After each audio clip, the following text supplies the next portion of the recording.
Everybody, and welcome to the webinar on accelerating digital transformation, how intelligent automation can set the foundations for governments and healthcare of the future.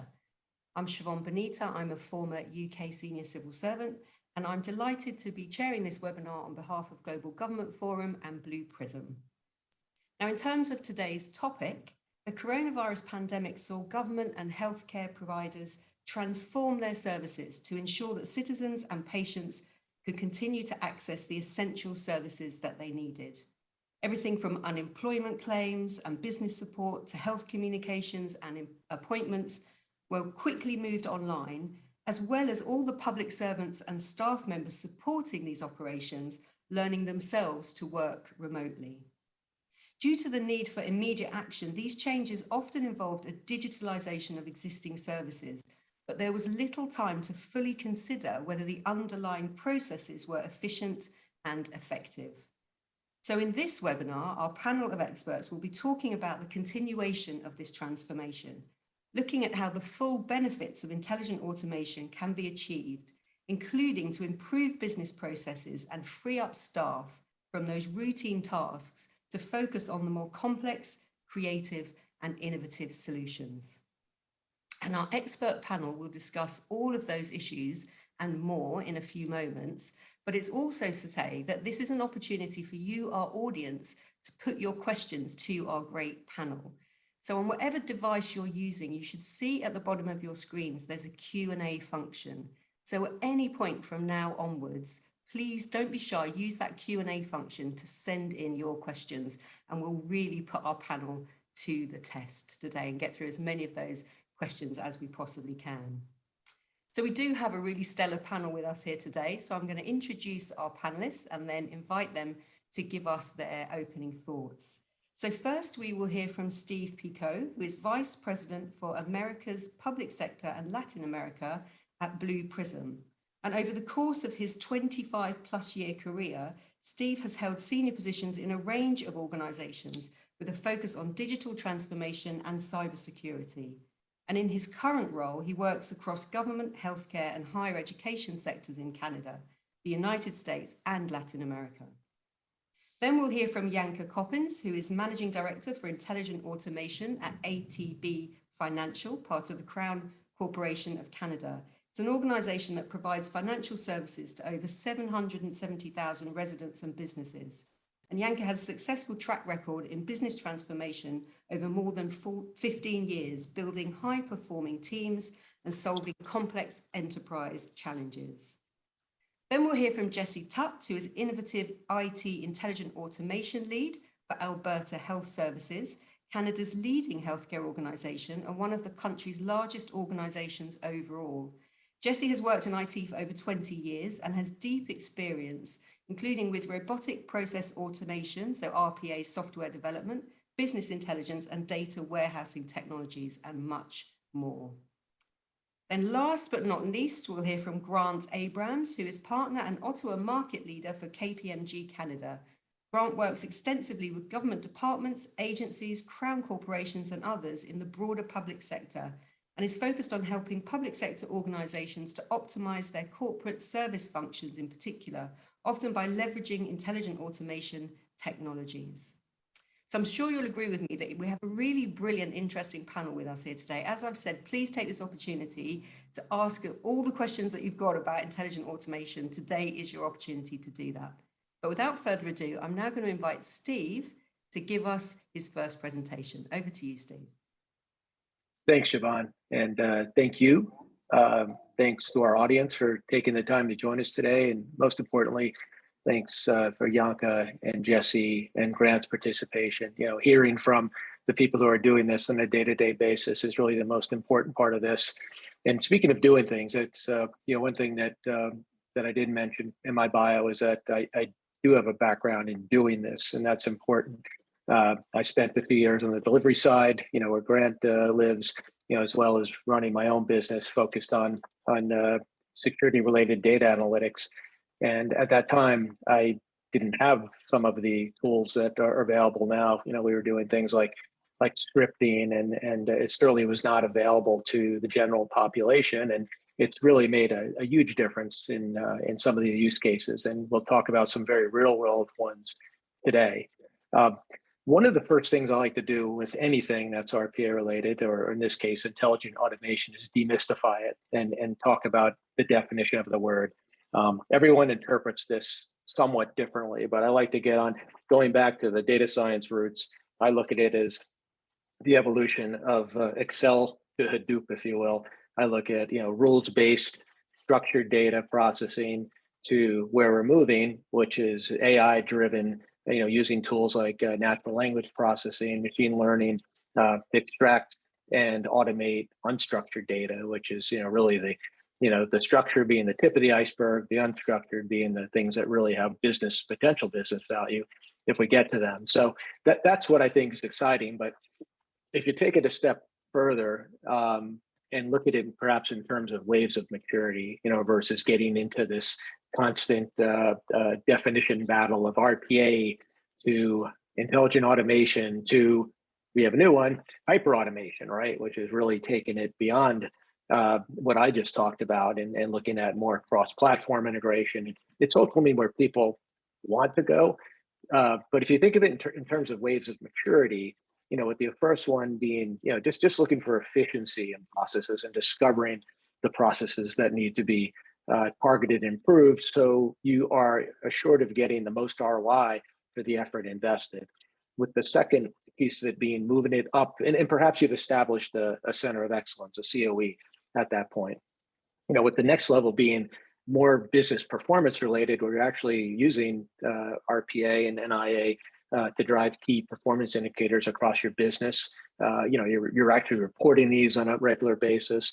And then the third level, the third wave, if you will, is when you're really at the board and the corporate level, and you've actually brought this to the height of the organization. So your automation process, expands from the C-suite and down to the implementers and the analysts, and that's sort of a sign of success. And I think you'll hear about that, because certainly Janka and ATB have done that over the course of their 5 or 6 years.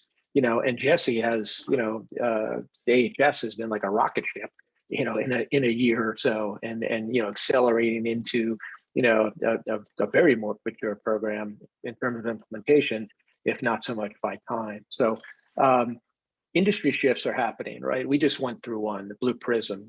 We went through an acquisition with SS&C Technology. So we moved to being from a UK-based public company to a US-based public company. Market cap, went up 20x. We became a $20 billion company in the space of a few days. We closed on St. Patrick's Day. Hopefully that's a good harbinger of what's to come. But if you look at the definition of intelligent automation and the tool sets that are contained in that, it helps us bring that together and give our partners and customers a richer set of tools. So, bringing the rich digitization tools and NLP and OCR, advanced OCR tools that the SS&C product line had, partnering with some of our great partners like Abby, for example, to bring in a much richer set of process intelligence up front. And then continuing our own investment in, I call it the cloudification and the platformization of the Blue Prism tool set.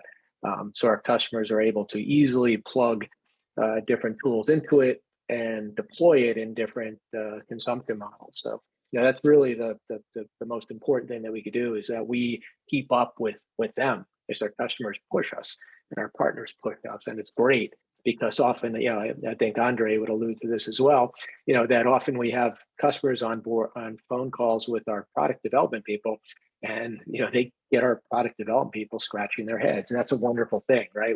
When the users are pushing the envelope, and the voice of the customer, the voice of the partner is critical to us. So, by having these open dialogues and helping us, push the envelope and where we're going, and help us setting targets that are reaches, it's really an important thing for the evolution of our business. So, I think we've covered a few things in terms of definition. We've covered a little bit about where Blue Prism is, in terms of a company. But what we'll hear about next, I think, is really the most important thing. And probably in terms of government implementations, seizing the business imperative, and making this a foundational piece of any digital transformation project is critical, because people throw that term around just as loosely as they do IA and RPA and hyper automation. But if you really ask somebody to define digital transformation, it is ultimately about increasing citizen services, customer services. But to do that properly, you have to take a step back and start to automate from the foundation up. So adding this later is possible, but it's ideal to look at it as more than just a nice paint job, right? If I've increased the ability of a customer or citizen to interact through portal development, have I really done the back office work that allows that process to work faster, work more efficiently, and deliver more value to them? Or have I just given them an easier way to submit information to me, and yet they still wait for some action on my part? So this is going to be a great discussion, and I'd like to move it along and hear some of the use cases that are going on, and how some of our customers and one of our great partners thinks of it in their own terms versus mine. So thanks, Siobhan.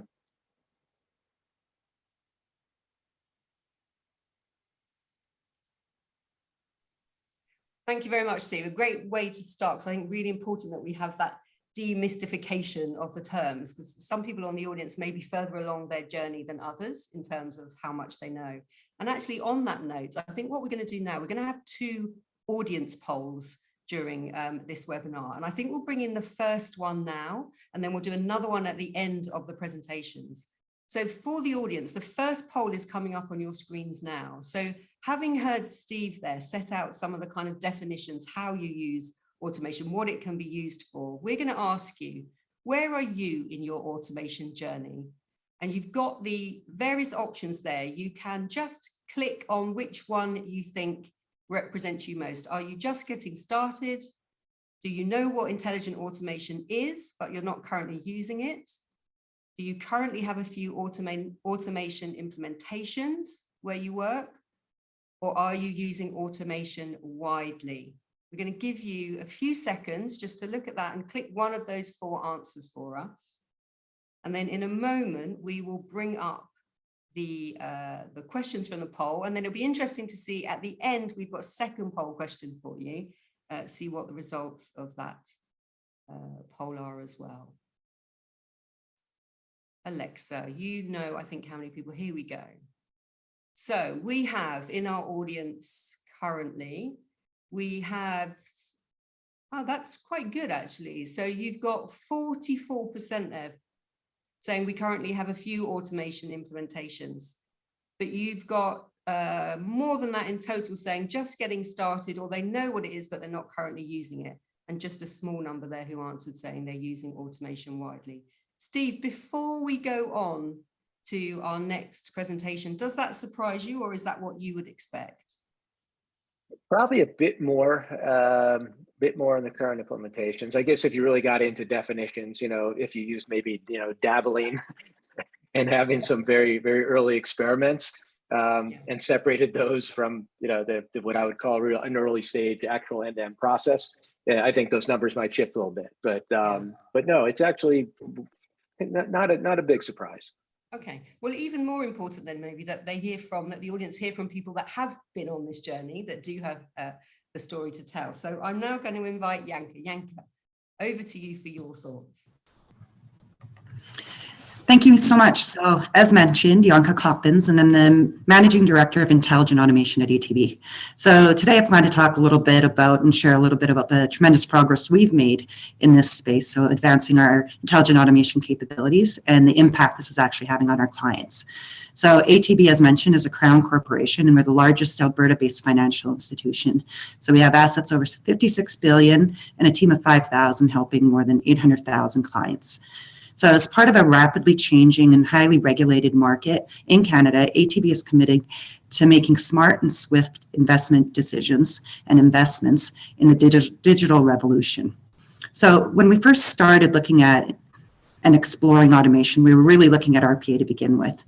At the time, more change was expected to take place in our industry over the next few years than the previous decades combined. We saw new tools and technologies advancing extremely rapidly. New players were entering the marketplace, and our customers were no longer willing to accept cumbersome and confusing banking processes. So at the time, it was identified and called out that we could use AI as a means of differentiating on the customer experience. We could focus on simplifying and standardizing and automating processes in those key decision points. So that would be where we started at. The work we've been doing is about supporting the customer journeys, so creating value for our clients, but also driving financial returns through productivity improvements for the organization. And we've been doing this by automating non-value-added tasks, enabling consistent and reliable customer experiences, and providing clients a choice in how they deal with us. So today we've evolved from a small team working in RPA back in 2017 to a fairly large team that implements end-to-end process transformation. So the team redesigns inefficient processes by combining RPA with adjacent technologies, and things like machine learning, computer vision, natural language processing, as well as direct integration tech. We leverage design thinking, lean management principles, and it's really about transforming the current state into sustainable and scalable solutions for the future. This has been quite a journey for us, as this slide represents, and you see different benefits. So when we really started in 2017 with our first POCs, the focus was on automating back-end localized processes with pure RPA tech. So we were able to create some really differentiated experiences in that first, the first few months leading up to a year, and we automated 25 processes. What that gave us the capability of was really learning what the technology was capable of and how we can leverage it better. So, and how we can augment it better too, I should actually mention. And it also highlighted some opportunities. So while powerful, we realized that automation by no means is a silver bullet. It needs to be fit for purpose. We need to be working on the right things. We experienced higher exception rates at the beginning, and a lot of that was based on data quality inputs. The velocity of the builds weren't where we expected it. And we realized pretty quickly that local automation and automating like for like, that approach wasn't going to work for us if we wanted to be transformational. So it was a good place to start, but we needed to think bigger, especially being a regional organization where we can only scale so much, right? So if we really, really wanted to get the ROI, it was about transforming the end-to-end process. We also didn't want to automate a bad experience. So we don't want to do bad things faster for our clients. So we had to think about that. So over time, we evolved, and I'm not going to go into all of the details of the evolution, but I will say I'll call it a couple of key things. So we took a scientific, data-driven approach to understand where we should focus our attention. Where are the best opportunities? Like every organization, there's limited capacity and resourcing. We incorporated design thinking, lean management, and product management practices so that we can think about the end-to-end experience for the clients and really give that a lift. We built a cross-functional team. We created an operations COE to add resiliency and really start thinking about standardization of how we work. And we started to augment AI technology. And originally this started by standardizing the data input, which really made a big difference for our exception rates, which you see in that chart over, it's up right now on the right-hand side. So some of our results, I'll start talking about the hard results first, because that's where everybody asks. It's not the area of interest for me, but everyone wants to know ROI. So, you see the evolution on the left-hand side in the chart in terms of our efficiency gains. So as of right now, we're standing at 16.5 million cumulative efficiency savings. That equates to 340,000 hours in work effort. That goes up every month, and it's actually pretty amazing to see how much you gain once you've scaled. The right-hand side talks to the process efficiency. Process of efficiency represents how the operation or how the automation is operating and whether it's operating as intended. So you see that over time our build quality went up, and now we're typically, in that 96, 97% range in terms of it's operating as intended.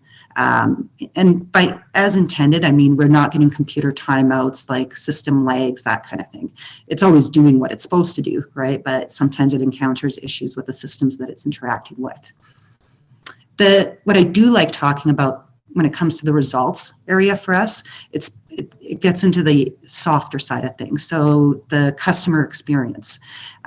So with this technology and the augmentation we've done, we've been able to provide a more efficient, consistent customer experience. And we've done this by reducing cycle time, so how long it takes to complete things for the customer, improved input quality, as well as reduced rework.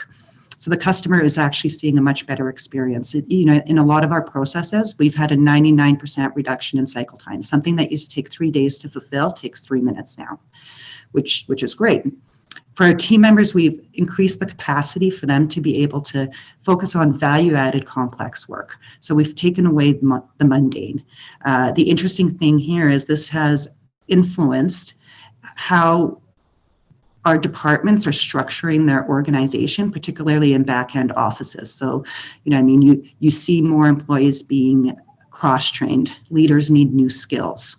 Hiring practices are a little different because you're looking for those complex workers, not the processes anymore. And there's also been an onus on us to ensure that we're providing development opportunities for team members who are thinking how they can fit and contribute in a meaningful way in the new ways of working. You know what I mean? So it's doing some upskilling, and our team has also taken people from impacted areas and trained them to be able to do the RPA work themselves. So that's actually been really cool. And I think the most exciting thing for us was we have a capability that we didn't have before to be able to quickly respond to the unexpected. Nowhere has the value of automation been more obvious and impactful than in our response to the COVID pandemic. Since the spring of 2020, we've been able to leverage automation to ensure our clients have access to government relief funds and other financial relief programs. And this is to feed their families, pay their employees, and keep themselves and their businesses afloat. This ties directly to ATB purpose, which exists for Albertans. So that was a great feeling, and we were able to react much quicker than a lot of our competitors in terms of being able to meet this demand that was very unexpected. And I'll just finish off with in terms of where we're at now and what's important to us right now. So this has been proven to be a great capability that we're continuously using and scaling. Our focus is now scaling in a cost-effective manner so that we can support ever-increasing automations in the best way possible. We're looking at improved monitoring and scheduling capabilities. And, I would say an area that I'm very excited about and that we're really paying close attention to is automated automation. So, technologies are emerging that will accelerate the implementation of intelligent automation. And here I'm thinking of things like self-configuration to reduce development time, as well as the use of AI to proactively resolve causes of failure. So things like typically classified as self-healing. And I think I'll just end it there for now. Bianca, thank you so much. That was such a great kind of real example. I love the way you started with the why did you do this? What was the case for change? So you mentioned there, the need to distinguish yourself from others, the wanting to improve the customer experience, giving your customers more choice, and then improving productivity. Really good. I'm sure the audience might have some questions around that whole period where you said it was really a learning process. Automation wasn't the silver bullet, so you had to try different things, really dig down into your operations, understand where you got the most benefits from doing this. And then really good to hear not just the results in terms of the increased efficiency and the really good improvements to the customer experience, but also I think for people on the call, they'll be interested in what did it mean for staff and the way that you were talking there about the workforce implications, removing the mundane and the new skills really that meant that staff might require or need to require going forward. Thank you so much, Bianca. Really good to go from Steve's kind of overall picture to the more specific. And on that note, I'm now going to invite Jesse as well to talk us about his experience. Over to you, Jesse. Great, thank you. Yeah, so I work for Alberta Health Services. I'm the program director for the intelligent automation team. And yeah, Alberta Health Services, for background, we have around 180,000 people who use our systems. We're 127,000 strong in the context of just staff across about 100 different companies. We support I think it's 4.6 million Albertans now, and we're in the top 5 most integrated healthcare systems in the world, which is great. The organization in the context of IT is around 2,700 staff. We support about 1,800 different enterprise applications, and yeah, my background is kind of full stack. Next slide. So in AHS, our focus really in the context of the intelligent automation work that we're doing is centered on the corporate functions initially, and our future within the next year here, we're transitioning from corporate really centered automations to clinical plus corporate, which really will cover our organization. The use cases have, as you can see on the screen, been a lot of different, automations, work that people hate doing. And so we're trying to enact that kind of, if you hate it, automate it kind of mentality. We do have HR automations that sends up, goes through our elaborate, PeopleSoft processes and supports the HR team in sending out letters. We have different tasks that we do as part of our hiring process. We manage a lot of different changes. We do a lot of termination processes behind the scenes. On the finance side, we're loading data from one system to another, or at least we have automations that do that kind of work from Epic into our Oracle financial system. We're actually provisioning access now. So the second that a person completes their online training in our learning management system, they automatically get provisioned access. They get an email and a nice kind of an introduction description. In CPSM, we're flagging issues, to mitigate risk. We're doing some inputting of, moving data back and forth between systems. On the staff scheduling side, we're canceling our shifts. And so, yeah, in HS, we have around 47,000 clinicians primarily that are actually scheduled in a scheduling software, and we cancel shifts, we broadcast them, and we're actually working to rebroadcast, which is actually quite complex logic. We're doing some access provisioning. We're running a whole bunch of reports, and on the access side, the IT side now, we're shifting focus to the IT access and the desktop software teams. Next slide, please. What's next? Really, onboarding IT. So we're kicking off the Blue Prism process intelligence tool to identify opportunities in ServiceNow. We've actually, just as of last week, got support from the finance team and the IT teams to actually use BPPI on the Oracle financial system.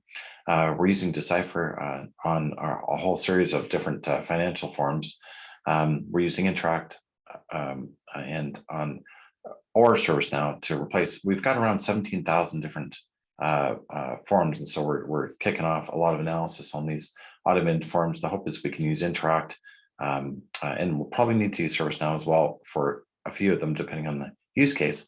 But the forms automation, I think there's a lot of opportunity. Naturally, the capabilities of the Blue Prism platform are extensive in the context of form automation, and we've got a lot of them. So we've got a lot of work to do. The process and task mining, I think, is, as we branch out, obviously the Oracle financial one is actually moving into hopefully happening within a month. Epic now, but the Epic is definitely for those that aren't aware, the healthcare system in Alberta is transitioning to use Epic, which is a electronic medical record system. It's the premier system in the world, and has really exceptional capabilities that is really going to offer and help us to mature. It's I think a $1.6 billion program to implement that across the province, and we're looking into ways that we can help to support them. And that's a quick high level summary. In the context of our Blue Prism implementation, we have 16 processes in total. We have around 50 to 60 digital workers, depending on the day. We've processed around 900,000 queue items, and we have around a 2.3 or something like that system exception rate, meaning around 2% of our queue items people have to do the work manually. And we freed up in the area around 28,000 annualized hours to date. And in the next month, we should double that, and 6 months we should triple that is kind of our goal. So yeah, we've got some really exciting automations in our pipeline. Thanks so much, Jesse. I mean, it just goes to show how huge organization there that you're working with. The potential there is enormous. Such a wide range of uses that you mentioned there, from HR to finance, staff scheduling, IT, finance, right across that breadth there. And I really like the phrase that you used at the beginning: if you hate it, automate it. And I'm sure we'll come back to the people kind of implications for this, about actually how that shifts what people spend their time focusing on. So get rid of some of the mundane tasks, and actually people can focus on those much trickier but more kind of stimulating tasks, definitely.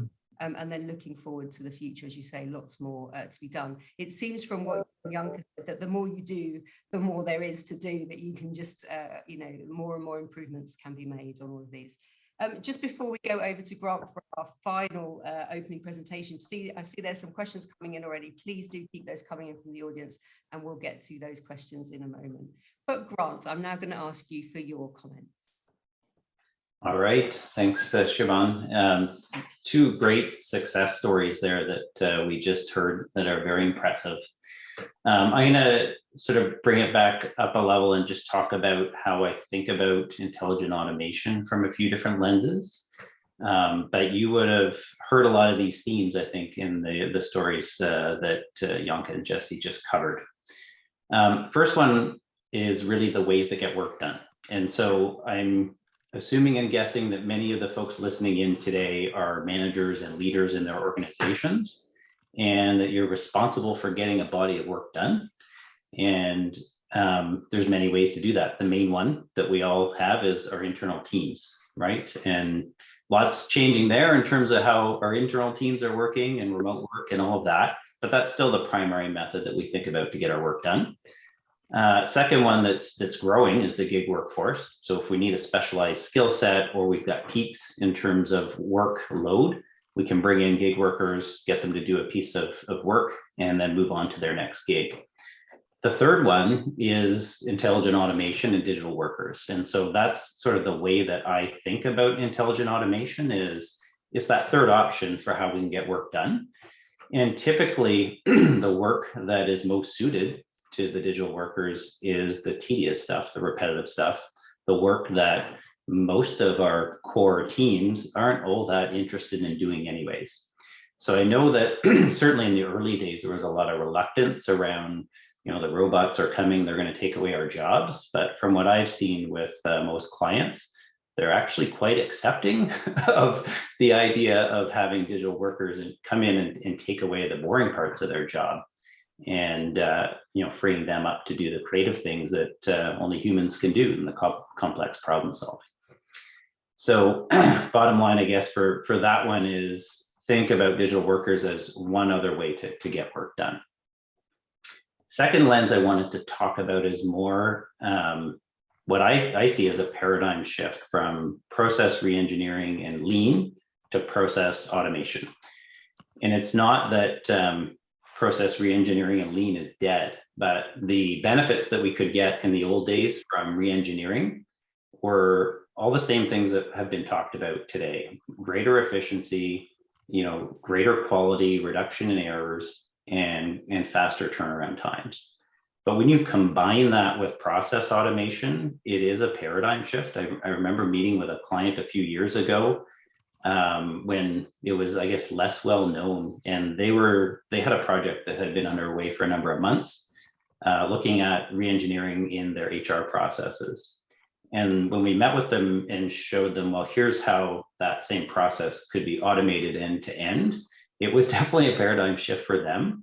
And the level of benefits that you can achieve by combining the two is very significant. So we've seen lots of use cases where you can literally take out dozens of FTEs of effort out of a process.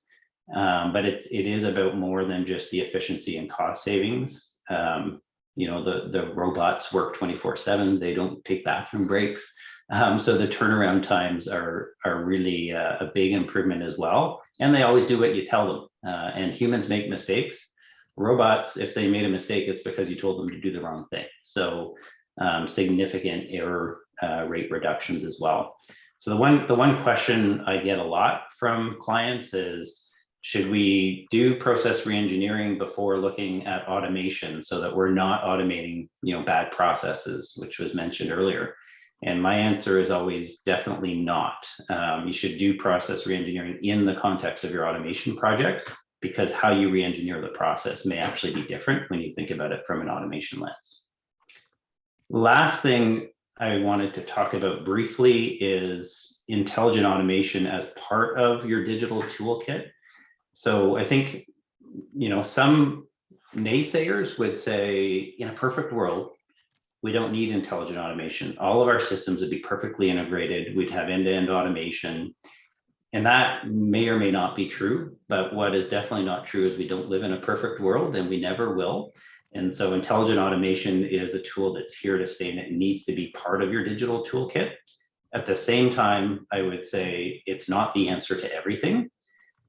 So you need to use the right tools for the right problems. And so it will exist alongside your corporate systems, your low-code, no-code platforms to provide that digital front end, data and analytics tools, AI platforms, integration platforms, et cetera. But it does need to be part of the toolkit.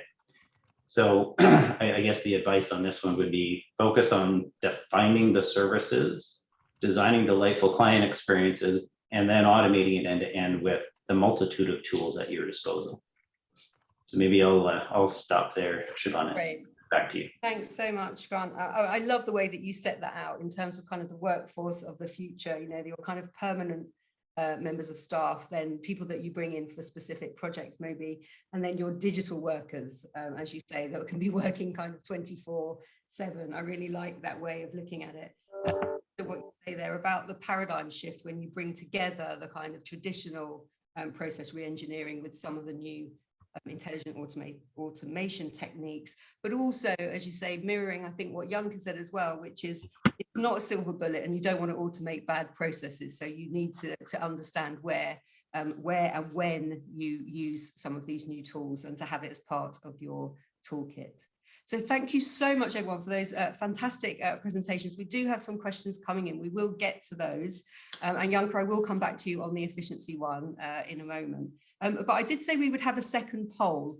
And now that the audience, now that you've heard from all of our four panel members, we want to give you, this is the second and final poll that we're going to do in the webinar, just to see what your thinking is now in terms of, the question is, it should be on your screens now, what would you say would be the largest benefits to leverage intelligent automation? So this is thinking about where you work, the organization you work in. What do you think would be the largest benefits of leveraging intelligent automation? And the answers that you've got are up there.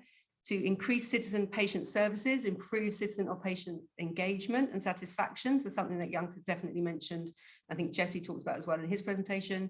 Improve staff morale and satisfaction, improve operational efficiency, all of the above, or if there's something else, put other, and we might then ask you to message in the questions or something what you meant by other.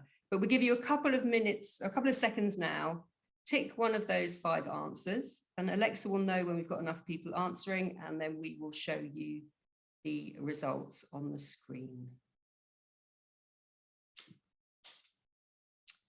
So here we go, interesting. Oh, all of the above.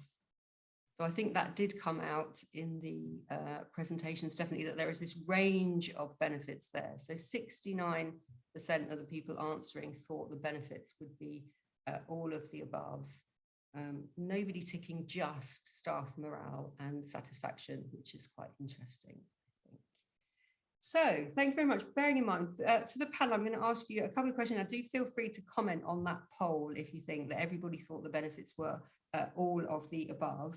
But I just, we'll come back to some of the specific audience questions in a minute, but I have one question that struck me as you were all giving your remarks there. Given the stage that a lot of organizations are on in their digital transformation journeys, given the benefits that you set out, what do all of you see as being the biggest kind of roadblock or the biggest hesitancy for individuals and or organizations to adopt intelligent automation? Steve, we haven't heard from you for a while, so I'm going to ask you to kick off your thoughts on that question. Sure, I'd be happy to.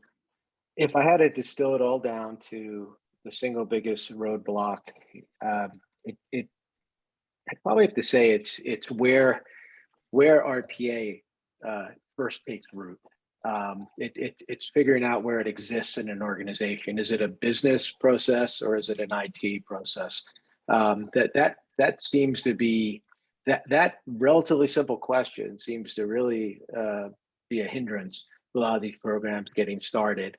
And and finding a natural COE type environment where you have a hybrid of functions inside that group that can bring all the stakeholders to the table. It would seem to be a solution to that, but it's getting to that point. I often find that's the single biggest step.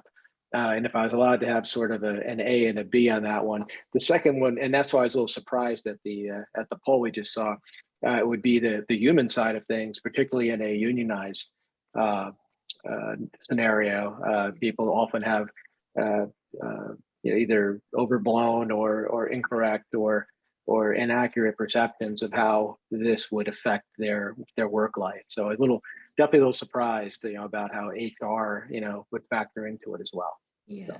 Yeah, absolutely. I think there is concern amongst people that it might be taking their jobs away. I'm sure some people probably feel that if they don't understand how this gets used. Jesse, you were nodding there to what Steve said about the roadblocks and the hesitancy. Do you fully agree with that? Are there other things that you see as barriers to embracing these new technologies? Sure, yeah. And I think, depending on the scale of the organization and the culture, the organizational management piece is number one. And that starts really with the executive sponsorship. And so, like in our organization, we were fortunate to get the CEO to review the initiative and say, this is great, but how can we move this faster? And so, within one sentence, that very clearly gave everyone direction that, okay, we have to get going on this. Secondly, we've had great support from the department heads. And so our steering committee has, we have two VPs, or basically the VP role, who participate as our sponsors. And then we have heads of CPSM, finance, HR, IT attending our calls, and we're obviously adding more as we extend.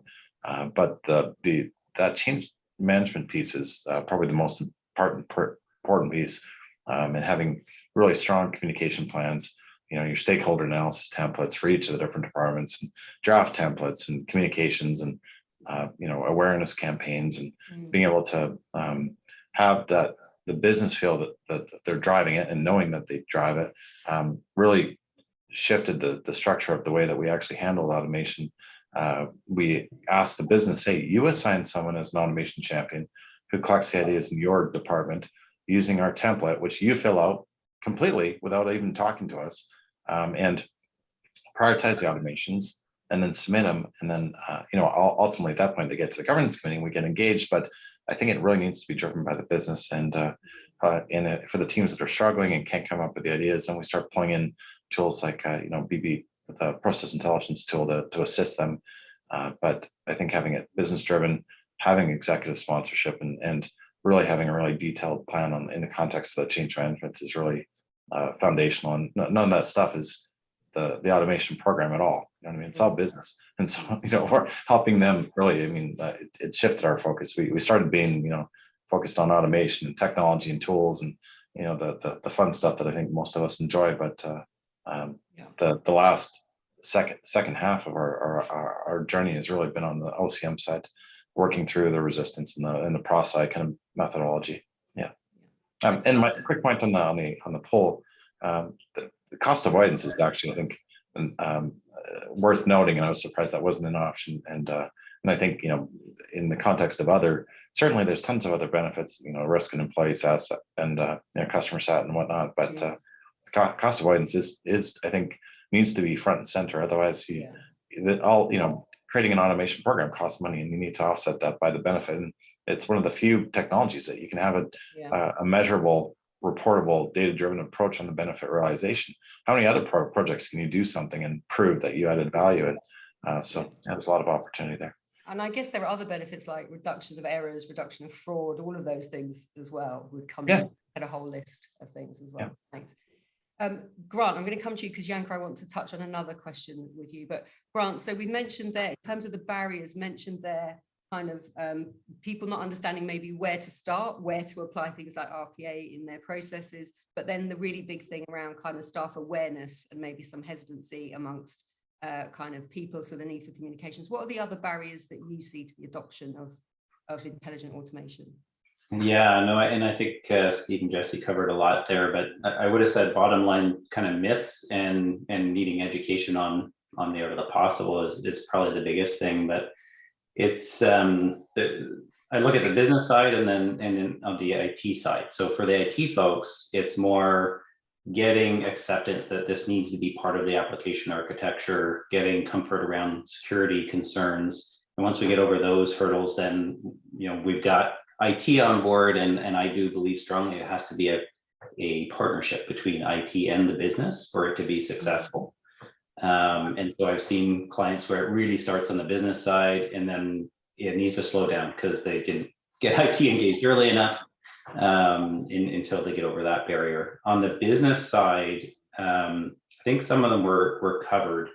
But truly that internal marketing to help people really understand what is possible and get them thinking about what processes are there that they're responsible for, where this could be helpful, is one. I think the other is just like inertia. So what's the reason that we need to change? And so Jesse, you talked about a bit of a tone from the top piece that is driving that. It could be, Government of Canada just announced, I think, as part of the budget that they're looking to take $6 billion of spend out over the next 5 years. That might be a driver. So sometimes you need something that is causing people to think differently as well. Thanks, Grant. So Janka, I'm going to rephrase it for you a bit about, well, how did you get past some of the barriers? What were the barriers for you in ATP to actually implementing some of this? And then I would like you to answer Walter's question, which he was looking at your presentation slide and said, why did efficiency go down in 2021? I have a thought myself, but I want to hear what you say about this. So over to you, Janka. Sure. And, if I was to consolidate that, what we saw in the organization, and the fellow panelists kind of touched on all of my points, is it boils down to fear. IT fears something different than leaders in the business do than the individual contributors do. So they all have their underlying fear, and a lot of it's about education and communication up front.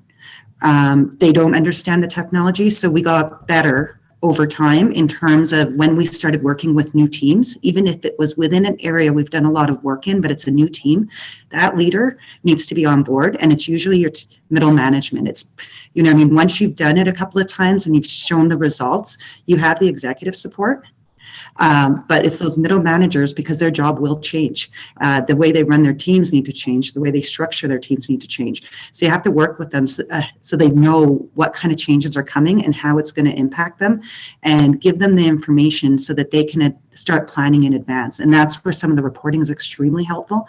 When they know what those efficiency savings are going to be, they start thinking about cross-training, cross-skilling, and, learning how to manage a digital workforce that augments the people workforce and how they work together. And then for the team members, it's that realization that people aren't getting dismissed because of this. You have natural attrition, and we've also made a really big point of retraining people on RPA tech, as well as moving them to different roles. So layoffs are not tied to this, but you can say that as much as you want until people see that and see people have new opportunities. They're not going to believe you. And then with IT, our team resides in the IT function, but we still had a lot of resistance up front because everyone is always going to say direct integration is better, it's more stable. Yes, it also costs a lot more, and you're never going to get done everything you need to do, right? So it's looking at what you use where, and we work extremely closely with architecture now. You know, I mean, we, especially since we're doing really complex end-to-end solutions, we work hand in hand with them. And we're at the point now where architecture is like recommending RPA solutions for certain things that they never would have even wanted before. Like we wouldn't have been wanted to be on the table. So it's establishing those relationships and getting your risk partners in line and understanding as well, because they have new risks to manage now that they didn't before. And again, the fear of the unknown. So making sure they're comfortable with what you're doing and they understand it, and there's transparency, and it's not this black box thing that nobody can explain. Yeah, thanks, Shanka. And the question about efficiency. Yeah, that was an interesting one. And I'm not surprised we got the question there. What it had to do with is what I talked before about in terms of response to pandemic. So in that period of time, we dropped some automations that were very specific to government funding and providing loan relief. So think about if you want to defer a loan or something like that. Those they were spun up extremely quickly, and they equated to almost 200 million in efficiency. Those are short-term automations that only ran for, anywhere from 3 months to like a year, depending on what we were looking at. So that was very expected. I was actually really happy that we were continuing to deploy other automations so that it didn't drop more. Yeah, I think for that period, you'll find that a lot of organizations have a very unusual profile in that pandemic period.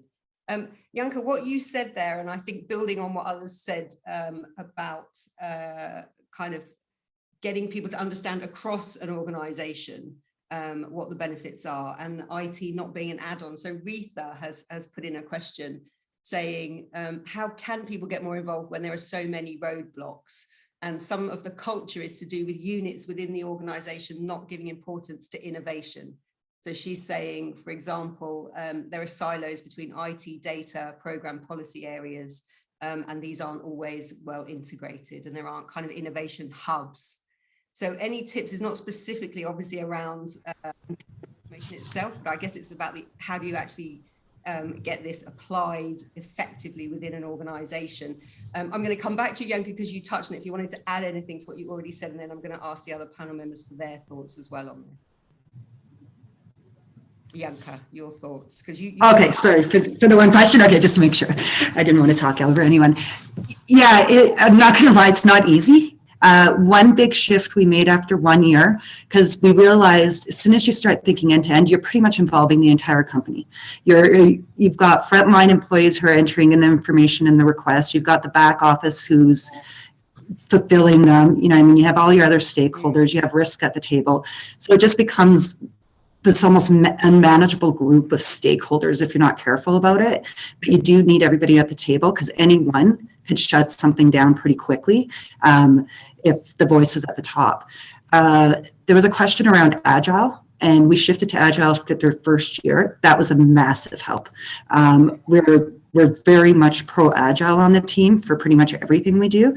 So we changed the way that we approach automation in general after the first year, and we went after buckets of work. You can't realize benefits if you automate one little process here and one little process there. Like the business unit can't realize and capitalize on those efficiencies.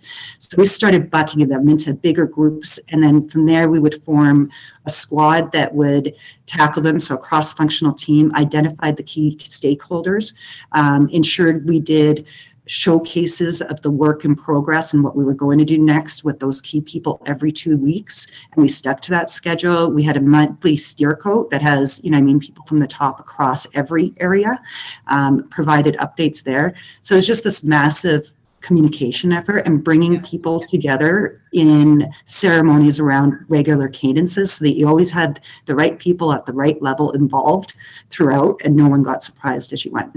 And that was game changing for us, I would say. Thanks, Janka. Grant, you were nodding there. Is this issue of kind of integrating across the organization, that must be something you come across with all the organizations you work with? Yeah, for sure. And I agree with everything Janka said there, but I would, what I've seen work well, I guess, if you don't necessarily have the buy-in yet, is first of all, get IT on board, because we need IT. And then get a business area that is excited about the opportunity, and start there and actually implement and get like some real benefits and a really impressive use case, and then market the heck out of it across the organization and educate people on the art of the possible then and get them thinking about it. But as Janka mentioned, still need like total support at the top for this to be an enterprise thing. So if you get stuck never leaving that one business unit, then you're not going to get the benefits. But yeah, success breeds more success. And to me, like on the agile thing, definitely once you do that heavy marketing, you're going to have a backlog of user stories that will keep you busy for a while. And taking an agile approach is going to lower risk and give you a quicker time to benefits. So that'd be my thoughts. Thanks, Grant. Steve, you were nodding as well. Are these kind of issues that you are familiar with when you go in to help with organizations? Kind of how do you get all those different people joined up on the same page? Sure, I'll give you an internal perspective. Blue Prism has a COE, and we try to take our own medicine, as they say. And IT tends to have a almost reflexive response that everything's a security issue, right? So you have to come. But last time to hear that's true. Coming from the IT side, and so we have.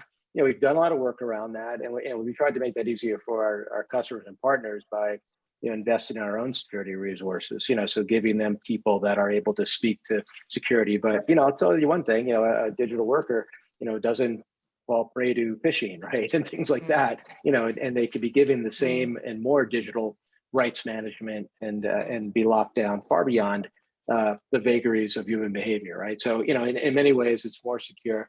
And on the organizational issue, a lot of what we're talking about here is really it's impacted greatly by the concept of building a center of excellence and having that cross-functional participation, and having the right type of people, right? Everybody has them in their organization, right? They're the person that can be vocal, sometimes too vocal, but they're great broadcasters for success, right? So, if you can hit the bottom line, right? We talked about that, increase profitability, productivity, decrease cost, and decrease risk, right? And then if you can answer those three big ones, right? I think you're going to get cross-functional agreement and concurrence. Thanks, Steve. Jesse, did you want to add it? I know, because you've got an admirable list of kind of use cases already, and I know you touched on this in your opening remarks. But how did you get across some of the barriers to this? And how did you bring all those different bits together? How did you manage to integrate all those different parts? I think the short answer is chocolate and wine. That's the short answer. But and a little bit of a paddle, so it depends on the person, but ultimately you need a little bit of sweet and a little bit of sour sometimes to make intelligent automation work. And it's a complex. We've got, especially in IT, we have 100 directors in IT, and for every automation that we're doing, we need to interact with get the business on board. And so the brunt of the intelligent automation work is not the techie stuff. It is really the business stuff, at least at the higher levels, and it takes a lot of work to negotiate and make sure everything works together. And use cases, we've got a plethora of different use case, collection of use cases that we use for presenting and kind of instilling the ideas. But getting the from the ideation kind of stage down to the documenting the ideas, getting really good data on it, it's a process. And so focusing on leveraging tools like the ROM and customizing it to your organization. And I think that's the best thing people can do, is just make sure they have a really clear process, and make sure that you've got tools to help support the business in coming up with ideas, whether it's facilitated discussions or a bank of use cases or whatnot, and then working through the OCM piece to make it pull it all together. Yeah. Thanks, Jesse. I'm going to combine two questions here in one, really. So lots of you have touched on all of the areas where you can use intelligent automation, but you did say it's not a silver bullet. So what are the kind of areas where you see intelligent automation will never be appropriate? And the kind of flip side, I guess, of that is the workforce implications. So this does change what people are going to be required to do, where they're going to focus their efforts. What do you think this means for the skills agenda going forward? How is this going to shape workforces, human workforces going forward? Grant, I'm going to come to you first on that. Okay, I think there are two questions in there, so I'll try to remember both. But in terms of the workforce, I think digital literacy is a must for everyone at this point. And that might be easier for newer entrants into the workforce than for those of us that have been around for a while. When it comes to digital workers, I would say managers need to remember you always had to retrain your staff. You always had to manage and supervise to a degree your staff. Well, the same is true of digital workers, right? If applications change, you're going to need to do some work to modify the bots to adapt to that. So it's a little bit of retraining. And you still need to have the supervision and controls in place to make sure that bad things aren't happening. But remind me, sorry, the first question you had that was different. So are there any areas where you don't think intelligent automation could be used? Oh yeah, I think the most common one I see is where analytics tools would actually be a better solution than process automation. So that when I was speaking earlier, and it's not that it's never the case that you shouldn't use intelligent automation in reporting, you can, but I think that's where you really need to look hard at, is this the best solution for that use case, or do we leverage our analytics suite to meet those needs? Thanks, Grant. Steve, your thoughts on kind of workforce implications of this and areas where you think intelligent automation isn't going to be used? Well, of course, my position is that there's no such thing as a job that can't be made better by RPA, right? So just to be predictable, but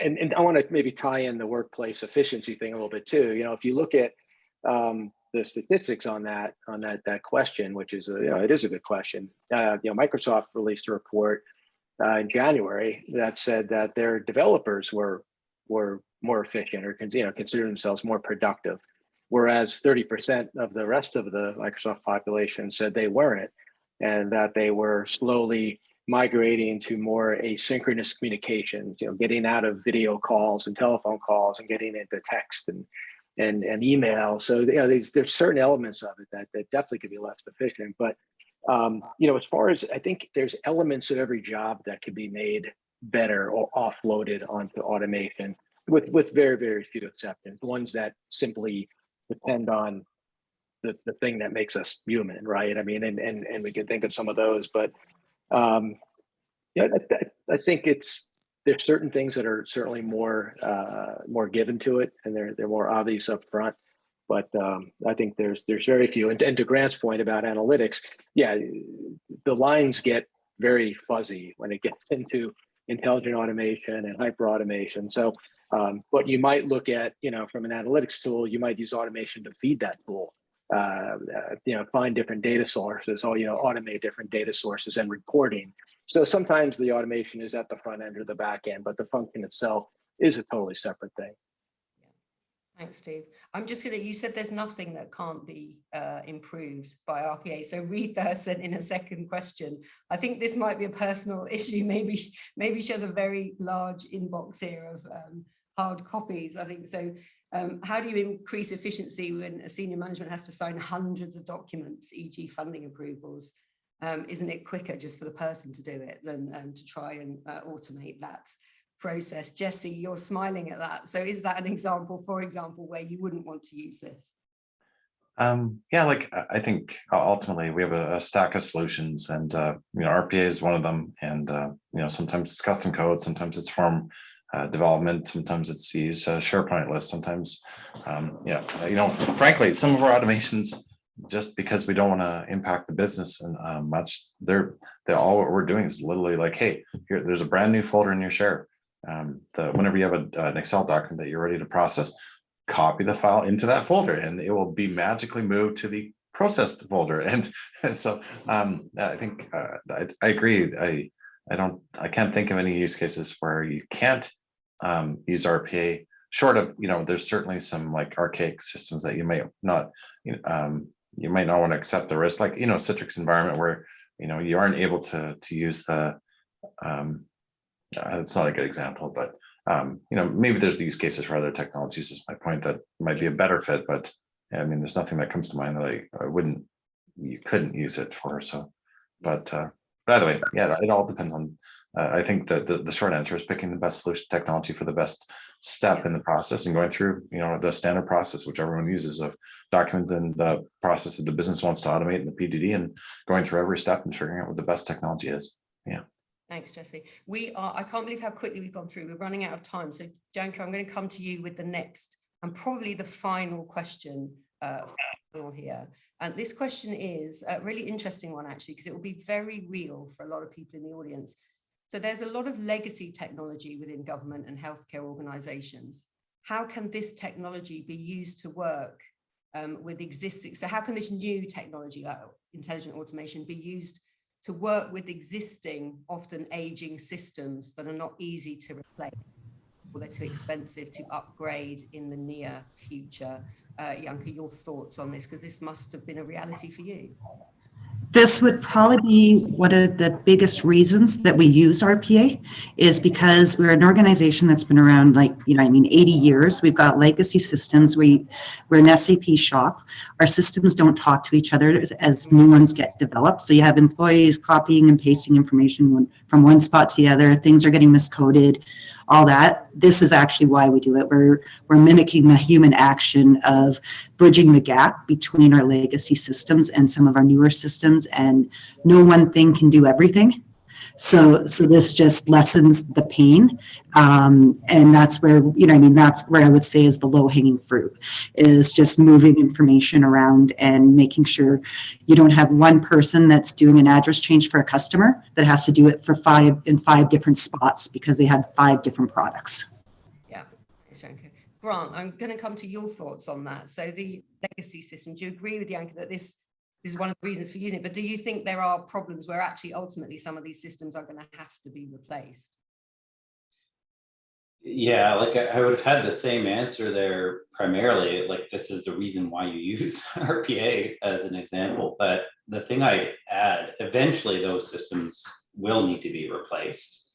And there's some massive legacy systems in governments. And as much as we don't like having 3-year, 5-year long IT projects anymore, some of those are going to be long-term projects. And what some folks are doing is building intelligent automation into the front end of those projects, doing some implementations, getting some benefits, knowing that it's all going to get replaced with the new system, but the payback periods are so short that they're actually freeing up savings and using that as partial funding for the big system replacement. Okay, excellent. Jesse, does that resonate with you? So was that how you approach this in? Yes, it's exactly the same use case, or sorry, not the same response, but yeah, we have 400 enterprise apps that are actually being migrated and replaced by Epic. And so we're working through the exact same thing everyone else is. And part of that migration includes, we have many systems that we don't have access to the raw data. We have access to the data, but it's inaccessible for the most part due to crazy complex table structures or inadequate historic ERD documentation. And so we're using RPA to basically, at least the plan is we already have a few automation requests that have come in to use RPA to migrate the data from the one system to another, effectively acting as an ETL process. Yeah. Great, thanks, Jesse. Steve, I'm going to come to you if you want to add any of your own thoughts on this kind of, using new technology on some of these historic systems, but also because this is the final say, I think, at this point of the webinar now. I want your reflections, because you kicked off the webinar, on really anything that you've heard, anything that struck you throughout the conversations that we've had this morning as well. So your thoughts, Steve. Yeah, I think we've hit the sort of the protocol and data conversion thing. It is probably one of the best use cases because it is, it's tedium but it's also error prone, and the errors just multiply exponentially down the road. So it's important to get that right. And it's also a great leverage point with IT because, particularly if there's IT analysts that do that, They don't like to do that, and the retention's horrible. So if you can replace that with the RPA, that's a wonderful thing. Just in general reflection, I think we've taken from this that the human aspect is critical, right? And I'm speaking as the software purveyor here, the technology vendor, but it really is, and we keep coming back to that. And I think the organizational impact of one having a driver, executive driver, executive sponsor, right organizational function, leveraging things that democratize intelligent automation, like low code or no code development. I mean, you don't have to be a programmer to to start and implement your own automations. Having an effective implementation partner, right? Like Grant. I mean, it's critical that someone brings a methodology to this. And while development methodologies that we've talked about, such as Agile, are great for implementation, you need something that's more of an umbrella. Blue Prism has what they call the robotic operating model, right? There's different. That is a derivative of lots of other methodologies. So, but think through the human aspect of this. Think through the organizational aspect of this, and not as a technology first program. And ultimately, we've got a wonderful resource in Canada. In the Ottawa area, Andre Bourjac, and he's assisted by Dominique Williams. And they would love to dig into this more with you and answer questions, as would I. But getting the practical application that you did today, and listening to what people have done and how they've done it and what they continue to learn as they do it, is really hopefully the best takeaway you'll get from this. So I appreciate everybody's interest and attention. Brilliant. Thank you so much, Steve. I think it's always wonderful when we have a webinar on a topic like intelligent automation that we end on a very human note there, and you're talking about the importance of kind of people and the partners. I think that's such a lovely way to end. So as you'll see, there are details on the screen there if you want to take a photograph of those, screenshot those, or we will be sending around all of the information to everybody who registered on the webinar. And also you'll have seen that throughout the webinar, we did send some links to resources as well from Blue Prism. So please feel free to explore those as well. And we will be sending a link to everybody who registered for the webinar where you will get a video of today's webinar, so you can watch it all again, or you can share it with your colleagues as well. And in a couple of weeks' time, there will be an article coming around with the key issues as well from the conversation today. So do look out for that as well. And I think you might have received a questionnaire as well. So please, if you have a few moments, do feel free to fill in that questionnaire, so make sure that we give you the webinars that are most useful for you.